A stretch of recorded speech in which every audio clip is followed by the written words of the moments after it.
Terus misalnya sampean berpikir, lalu sampean nek wis dadi lemah carane tangi piye? Lah ini yang penting kula aturaken teng ngaji mriki.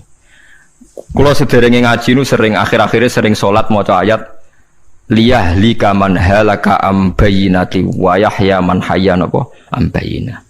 Tugase ulama iku jelasno ayat-ayate pangeran. Sampeyan saiki tak bedheki. Sekarang sampean Anda hidup itu tahu alasannya enggak? Kenapa Anda hidup? Enggak tahu kan? Kenapa kita masih hidup? Enggak tahu. Kenapa Anda wujud? Juga enggak tahu. Kita pernah enggak ada, tahu-tahu ada. Juga enggak tahu alasannya kenapa. Yang jelas di luar ikhtiar kita. Setelah kita katanya punya akal ya, saya bilang lagi loh. Setelah kita katanya punya akal terus bilang kita masih hidup karena orang kelindes truk. Karena enggak kena penyakit. Karena jantung kita normal, paru-paru kita normal. Terus kita bilang hidup. Jadi kita atas nama kebodohan bilang kita hidup karena jantung kita normal, paru-paru kita normal, semuanya normal. Maka kita hidup. Nah ditakoi, lalu kapan kita mati? Setelah jantungnya rusak, paru-parunya rusak, terus kita mati.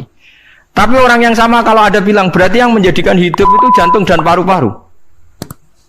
Lalu berarti zaman kita belum hidup itu jantung dan paru-paru harus ada dulu, karena itu yang bikin hidup. Ya ada juga, dulu ya ada juga. Loh ya kalau jantung dan paru-paru semuanya normal menjadikan kita hidup, berarti jantung dan paru-paru harus wujud dulu karena itu yang menciptakan kita hidup. Ya ada juga ya tidak tahu. Paling-paling nanti statusnya paru-paru jantung hanya dipakai alat Tuhan untuk menjadikan ada kehidupan yang kita kira ada. Padahal sebetulnya kehidupan ini juga enggak ada karena kita tidak tahu. Sing darani urip iku apa ya ora roh. Kowe roh maknane urip apa? Ulama kabeh sing alim-alim darani urip apa ora mati ngono tok jawabane. Perkara ora iso jelasno. Walane ning Arab al hayat bidul mamat sing darane urip iku ora mati. Karena enggak bisa dijelaskan. Coba Anda menjelaskan. Kowe urip iku sebab apa? Ada nyawanya. Nyawa itu di mana? Terus dia nempatnya di mana? Oh, nyempatnya di jantung ngene-ngene. Suara iso dijelasno.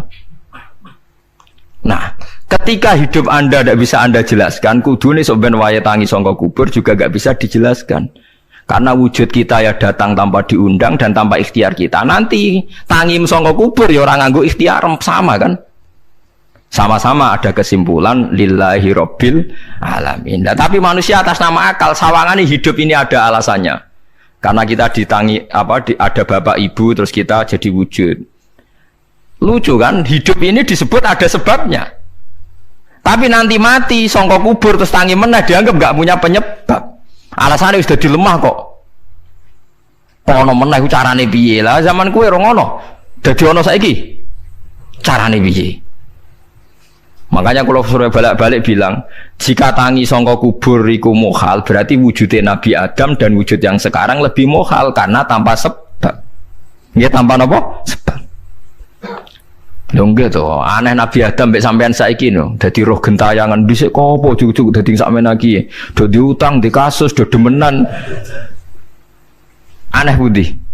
Aneh wujud yang sekarang karena wujud nanti ning ora-ora masar, wujud dari wujud yang sudah ada.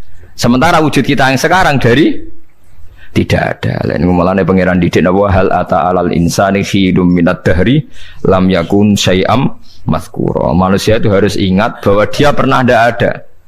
Nah, dari tidak ada ini menjadi ada adalah ayat bahwa wujudnya dia tidak ikhtiarnya dia sendiri. Mulane setan dinyak pangeran. Karo dene kok nyembah setan, ma asyadduhum khalqas samawati wal ardi wala khalqa anfusihim. Wa ma kuntum muttakhidal mudillina aduda. Setan kok mbok dewak-dewakno piye? Apa setan melok gawe langit bumi? Ora. Apa setan gawe awake dhewe? Ora.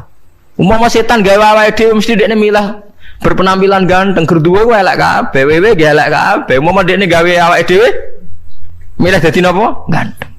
Mulane tiyang sing pun wusul nak roh setan mlebu neraka. Wah, berarti setan ra hebat mletene ngono jebule milih nggon neraka. Kudune nak hebat kan milih nggon apa? Swarga. Lho niku mun kersane pangeran nek setan dakok neraka nak wong apik dakok swarga. Lah iya trimo diatur kok botol ngono ae kan. Hanya jika Anda bilang itu kersane pangeran setan dakok neraka, berarti setan mau koyok botol koyok watu sing ditoto sing duwe. Berarti setan ndak siapa? Siapa. Sama dengan kita ndak siapa? Siapa lam yakun syai'am Lah nek ora ngerti siapa-siapa terus usul inna sholati wa nusuki wa mahyaya wa mamati lillahi rabbil alamin. Dadi urip kula mati kula sedanten ikhtiar kula namung kagungane napa jenengan. La syarikalah pun mboten enten tiyang sing sinten mawon mboten enten sing ngatur niku. Terus wa bidzalika umirtu wa ana napa minal muslimin, dan dengan keyakinan niki kita diperintah. Jadi donga iftitah senajan to mboten wajib, tapi itu filosofi dalam hidup. Kersane jenengan napa wis delok dunya pun bar. Urip ya kersane pangeran, ya mati kersane pangeran. Mula kadang nggih mikir, aku nek mati, bar mati jebule gak kiamat-kiamat tak kesuwen cah ngenteni atusan napa tahun misalnya. Anda tidak usah khawatir begitu. Zaman Nabi Adam nganti bapak amak wis saiki 7.000 tahun. Kok ora protes mbek pangeran? Terlambat Gusti saya menyaksikan dunia karena 7.000 tahun yang lalu. Ya sakniki kan pun tahun pinten toh? 7.000 ya. Umur dunia sakniki pun pinten? SM itu kalau menurut penanggalan agama itu 5.000 tahun. Sebelum Masehi dihitung Nabi Adam itu, pokoknya dihitung langit bumi ini 5.000 tahun. Nah sakniki tahun 2000 sekitar 7.000 tahun. Padahal wonten sing ramal umur dunia mau pinten? 7.000 tahun. Jadi enak sing mun diutang-utang mun beres nih mun bar nih mun dianggap bar nih mun muntah nih. Jari ini tadi. Dieling-eling nggih kula suwun senajan to ilmu niki mun lazim diyakini tiyang Islam. Tapi sampean ulang-ulang. Kados srengenge misalnya kula nek delok srengenge niku eling. Berarti urip ning swarga selawasi-lawas iku mungkin. Karena Allah bisa menciptakan benda yang begitu panas tapi punya daya tahan atusan tahun. Pemenang nak cara discovery ya nak ngitung malah jutaan tahun yang lalu, malah bawa hitungan kontiwa dari dinosaurus 400 juta tahun. Padahal agama nanggali bumi namung pinten? 5.000 tahun sebelum napa Masehi. Tapi nak cara ngomong ilmuwan nak jutaan napa? Sing hitung ya sopo terus ke apaan terus. Nah begini saja kalau sampean melihat matahari misalnya. Matahari itu kan bahannya panas sekali. Ternyata Allah bisa mengelola matahari seawet itu ribuan tahun. Apalagi ngelola kita. Kita ini untuk abadi lebih gampang. Karena bahannya ada panas, nggak gampang rusak. Terus gampang direproduksi, maksudnya gampang digantikan. Maksudnya kan di masa lalu kan kena. Wah Rohin udah anak keriting akeh nggak putune kan gampang. Lho kalau mikir mau gampang ya, misalnya buaya guys yang masyhur dianggap hewan purba yang terlama. Manusa ilang wis ketok angel. Misalnya koyo boyo mati ana anake meneh, anake ana anake. Nabi Adam kan ngoten.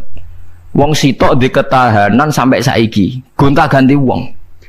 Artinya berarti ada gen Adam yang abadi sampai sekarang kan, karena setiap manusia sekarang berarti ada gennya ada. Artinya Allah memberi contoh betapa Allah bisa ngatur supaya fisik manusia gen ini abadi. Buktinya Adam nganti saiki kan masih kan? Lho nggih to, pasti di antara jasad kita kan ada unsur Adam.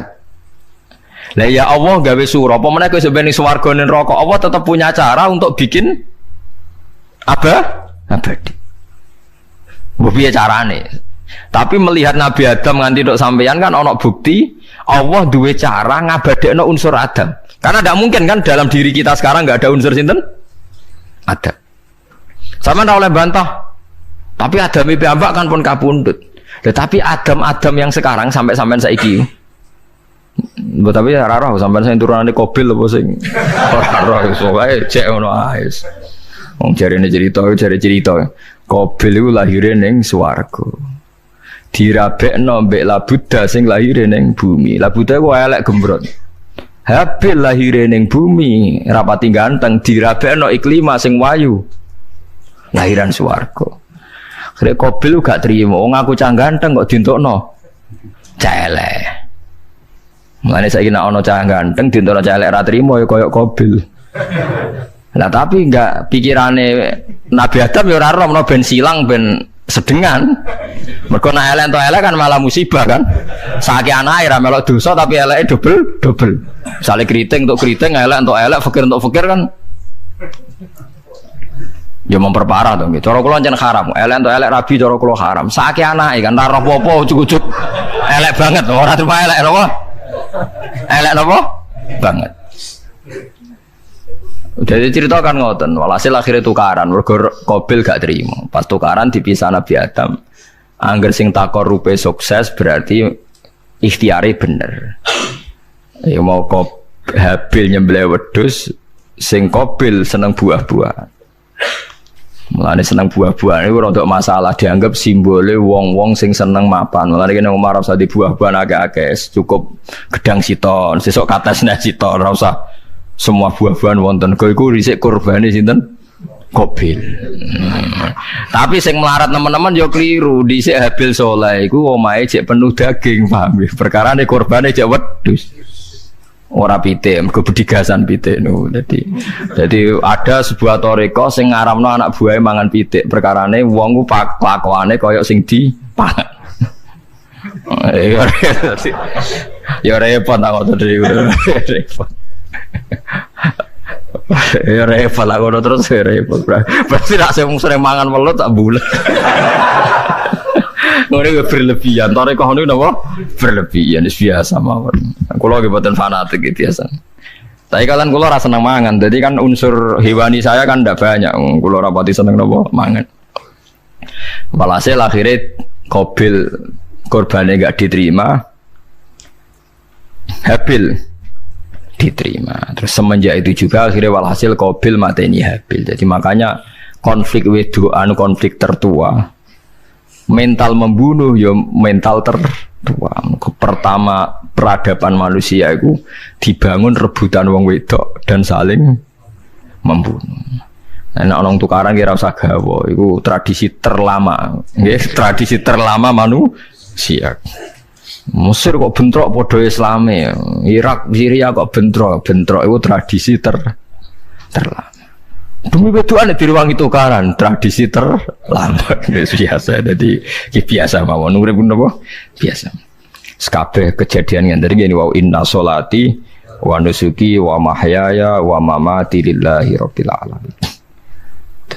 Macam-macam ya nanti yang tasawuf ngartekno kabeh iku kersane Allah. Nanti yang fikih ngartekno semua ibadah kita diikhlasno ora golek imbalan namung kabeh dipersembahkan kangge Allah. Cuma teori fikih ini ada kelemahannya, kesannya Allah itu butuh kita kasih. Padahal kita bisa sholat yang nganggo hidayate pangeran, iso zakat yang nganggo donyane pangeran. Kok kowe ngrasa zakat itu donyane sapa? Mulane sing bener gitu teori tasawuf, kita iso sedekah ya kersane pangeran. Sing kita sedekahno nggih donyane pangeran. Berarti lillahi. Nah, jadi lillahi ta'ala artinya nak cara tasawuf itu bahwa semua kebaikan kita ini karena Allah, karena hidayat Allah. Nah, cara fikih boten kesannya kita yang berbuat lalu kita ikhlaskan Allah. Tapi pertanyaannya kan kita bisa berbuat tuh pakai fasilitas apa? Hidayatnya Allah juga kan? Nah, makanya ilmu tertinggi dianggap tasawuf karena tasawuf ini yang benar-benar lillahi rabbil alamin. Tapi fikih juga baik karena uang kan seneng GR tuh nak muni. Aku alhamdulillah berzakat. Muni aku alhamdulillah berzakat itu kan ora jelas. Muni aku ngrasa dekne pelakune, muni alhamdulillah kersane Allah itu ya bahasa paling gak jelas.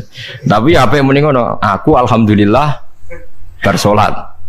Ya pamer nak aku bersolat, tapi yo ngakoni nak kabeh kersane Allah. Lah nak kersane Allah sing dipamer apane ngene ya ora jelas ya. Ya tapi itu apik lah. Muni apa? Aku alhamdulillah bersolat itu ya bahasa agak jelas, ya agak jelas juga bahasa itu tapi ben ngono. Paham geleng-geleng itu. Terus salat niku ini yang keempat kalau ceritani hikayatu sholatil khosyin. Saya baca di beberapa kitab Sayyidina Umar niku dipanah. Panah niku rak wonten mata pancing. Jadi nak melebu niku ditarik sakit, nggih. Nak ditarik napa? Sakit sekali. Ditarik dokter paling canggih pun sakit. Akhirnya Sayyidina Umar kondo, engkau tarik pas aku sholat. Aku nak sholat itu lali. Tenan pas beliau sholat ditarik uga ubah blas. Ditakok iku jenengan ora krasa blas ora. Mosok aku ning ngarepe pangeran eling pangeran krasa lara kan dadi aneh. Tapi alhamdulillah kowe krasa sing aneh ya kowe wong sowan pangeran kok roh ana wong liwat ya roh. Jadi Sayyidina Umar, jadi khusuke Sayyidina Umar nganti dipanah, ditarik wak kangelan. Loro. Pesen ning kok aku tarik pas salat. Mulane ora ana sahabat mati kecuali pas salat. Mergo pembunuhe roh paling lengah iku pas salat. Umar dipateni pas aku yakin wong nakal mateni rugen pas salat rek iso yakin aku yakin. Plengane ngono jibi. Semasa salat tetep siaga ya. Iku sirine kena apa Umar dipateni pas salat. Kok musuhe ku ngerti, sahabat tuh paling lali nak pas salat. Sayyidina Ali kabudute nggih pas salat. Dan alhamdulillah cerita itu enggak ada sekarang karena yang salat luwih canggih, luwih napa? Canggih. Wah, tetap konangan lho. Salate plengan dis. Konsentrasi penuh menjaga diri sendiri. Nanti gak elek pangeran. Jadi justru itu nunjukno hebatnya Sayyidina Umar. Wes ngerti dalam bahaya tetap sholat. Nah, sekali sholat geleng pangeran tenanan. Mboten roh blas. Sayyidina Utsman nggih pas deres Quran wae rata-rata ulama dulu begitu. Nah niku masyhur Sayyid Ali Zainal Abidin itu pas dia sholat blandar ceblok sampai bajunya sobek, omah kobong dekne ra roh. Ditulung siapa saja enggak tahu. Ya dia karena asik mbek pangeran. Mosok jarene mosok aku pas madhep pangeran eling liyane. Nah tapi kita ora iso kan bayangno salat-salat ke kelas ngoten niku. Nah kanjeng Nabi Muhammad soft paling guri niku yasma'u azizu sadri ka azizil mirjal. Nabi nak salat niku sing guri niku ngerti dentuman dadane Nabi saking wedine nang pangeran kados banyu sing umum. Ka'annahu husya alaih sampai Nabi meh pingsan saking wedine pangeran. Ini disebut taqsa'irru min hujuludul ladzina yakhshawna rabbahum. Jadi Allah nazzala ahsanal hadithi kitabam mutasyabiham masaniya taqsa'irru min hujuludul ladzina yakhshawna rabbahum. Makanya potensinya orang-orang soleh itu jarang sholat sunat karena sholat fardu saja butuh energi yang luar biasa. Meh kudu kesemperan. Nah, alhamdulillah kita kan sholat biasa saja. Berarti qobliyah yo oke, ba'diyah yo oke, sholat yo oke, tapi cara dipateni wong ora iso.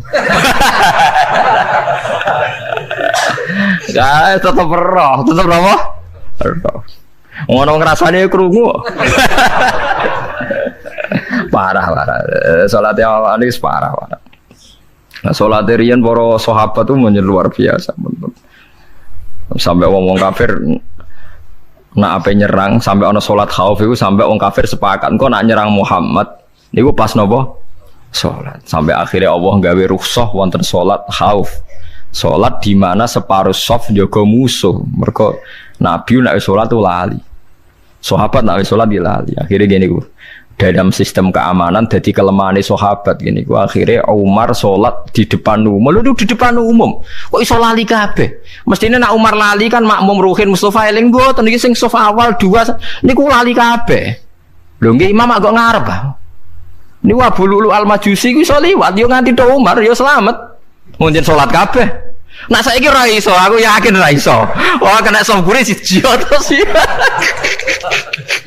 nyak masjid sopo jual to sih salat omong ya tenang sih. Lha gue sanggepe baru kayak pangeran alhamdulillah. Jadi Umar ku teng ngarep, paham ya? Abu Lulu maju. Aman mergo sing salat ra sadar ku kabeh ora kok Umar tok. Lho mau Umar ngoten liyane mboten nak kecekel teng guri to. Hebat kan. Sayyidina Ali malah lucu meneh mun delingno ada ya mulai dulu ya ada intelijen namanya jassas dan itu saat tiru dawuh Sayyidina Ali jassas itu ya cara niki mata-mata ya Amirul Mukminin orang Khawarij itu berambisi betul membunuh Anda mbok ndak usah sholat jamaah di masjid kita ini menjaga Anda di rumah. Sayyidina Ali jawab hisni ajali jadi masyhur Sayyidina Ali ngendikan yang menjaga saya itu ajal saya bukan pengawal presiden. Kalau saya mati sekarang, penjaga nggak ada artinya. Begitu juga aku nak rawaye mati. Iku wong niat mati ini aku yura iso. Sepintas ngendikannya ini hanya klis, tapi nak bangen-angen bener. Saman dulu lagi, misalnya Pak Harto itu prajurit perang mulai dulu, mati ini yang omah. Kok rapas ketembak musuhe, padahal sauri-uripe perang. Khalid bin Walid niku sahabat paling banyak perang. Mulai zaman kafir mimpin panglima kafir nglawan perang Nabi perang Uhud itu panglimanya sinten? Khalid. Zaman kafir yo ora kena dipateni wong Islam. Zaman Islam bedino perang. Yo ora kena dipateni wong kafir, pas mati ning kamar nangis.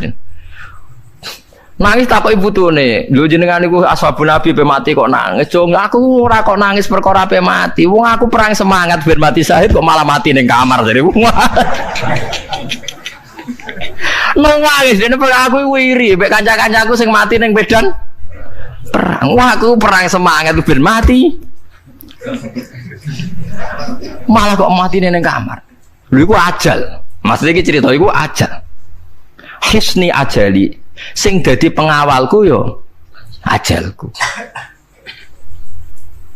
Wong putune Khalid bin Walid, putune Jabir, putune Zubair bin Awam niku putune udah sering lebokno dirijine ning gulune mbah-mbahe mergo tipak panah saking jerone panah. Jare Khalid bin Walid kabine dibuka delok le gegerku. Ma baina rumkhati ta'nin wa baina sayfin sampai sab'ina ta'nah. Terus sekitar 70 luka. Lho ngene kok iso orang mati ning kene ku piye? Ndak artinya bener Sayyidina Ali. Sayyidina Ali perang tanding berapa kali coba? Menang terus.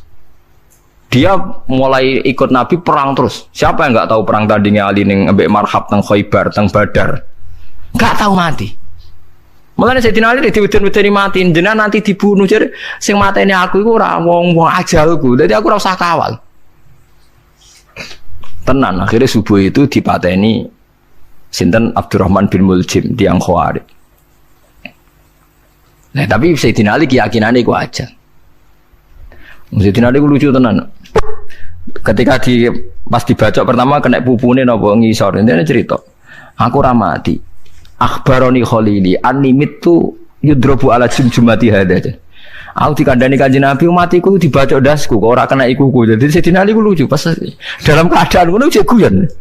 Moe pancen wong parak pangeran ora kena dikiasno. Urung cong aku nek iku urung mati, aku dikandani Nabi matiku iku. Iya kena sirahku jadi. Kayak Sayyidina Utsman malah Sayyidina Utsman lucu. Dia tuh dikepung orang Khawarij jelas mau bunuh. Ada Sayyid Hasan, saya itu apal betul sejarah itu. Ada Sayyid Hasan anaknya Sayyidina Ali, ada banyak sahabat. Sayyidina Utsman di rumah baca Quran. Sekitar cara saniki sekitar duhur akhir. Diingatkan, ya Amirul Mukminin kau mau dibunuh sama orang Khawarij, Bu Anda keluar dari belakang. Atau kita ini ada perintahkan untuk melawan mereka, pasti kita lawan dan kita pasti menang. Jadi Sayyidina Utsman, ora, aku iki poso ya, poso sunat. Terus jadi ngomongnya kan janggal, macam ketika ane wali aneh. Hubungannya apa jenengan poso mbek dikepung deh. Mau Nabi ku metuki aku ning jendela iki, wa akhbaroni ya Utsman satufti rumai. Man, engkau kowe buka mbak aku. Dan Nabi oleh ketika dia lucu kan, engkau kowe buka. Jadi artinya, engkau iki aku mati pas maghrib, mung jadinya Nabi dijak buka bareng. Lucu.